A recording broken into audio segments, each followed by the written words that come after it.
Yeah, I'll briefly introduce the project and talk about some of the functionalities. So for those of you who are not aware, the DTOceanPlus project is a 3-year Horizon 2020 funded project running from May of 2018 until August, with an €18 million budget in total, and there are 16 European partners, and we also have participation from the main labs in the United States, NREL and Sandia. The objective is to support the entire technology development and innovation process from concept to deployment of subsystems, energy capture devices, and arrays of devices. It's continuing the development of the original DTOcean software, but it is expanding that and developing an advanced suite of open source tools for the selection, development, deployment, and assessment of ocean energy systems. So the tools are designed for both wave and tidal stream technologies, and they can either be fixed or floating devices. And they also consider a range of different levels of technology maturity, starting off with low complexity early stage concepts, up and quick assessment of feasibility, and moving up to more complex assessment of commercial feasibility and design. And the stage gate tool can help with assessing where you should be in that complexity, which we'll hear today. The tools can either run as an integrated suite or each of them in standalone mode, and will be accessed via a web browser interface. So at a high level, there are 4 main groups of tools: the deployment design tools for optimizing device or array deployment, the assessment tools to evaluate these projects, a stage gate tool to guide the technology development, which is the focus of today's session, and finally a structured innovation tool, which assists with the process of innovating new and improved concepts.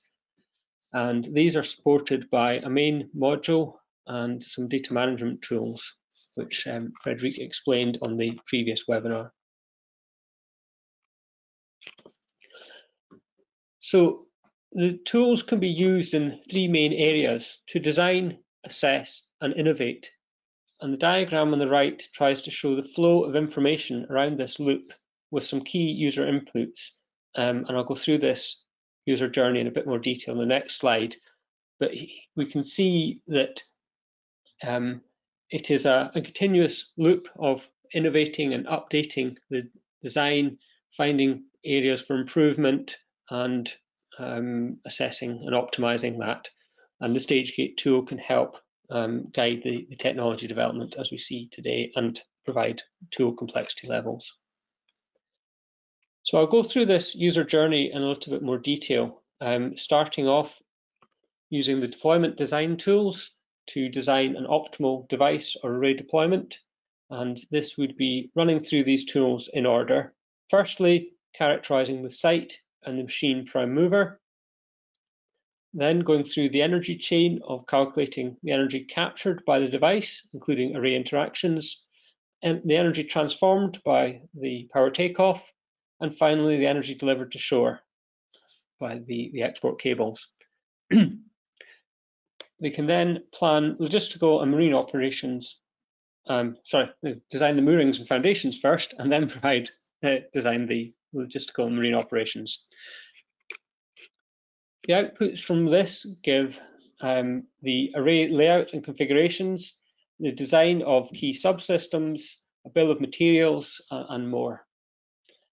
Next, they can use the assessment design tools to assess the parameters of the design that they've just come up with, and this results in a set of benchmarks from these different tools. As you can see, the different areas that they are involved in assessing.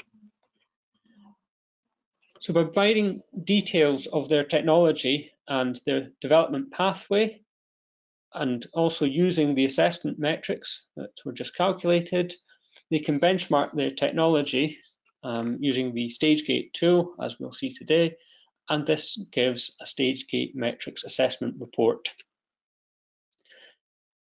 This process may also identify needs for innovation, so they can use the structured innovation tool to guide the innovation process either. And this can, as I said, be used for new concepts or existing concepts.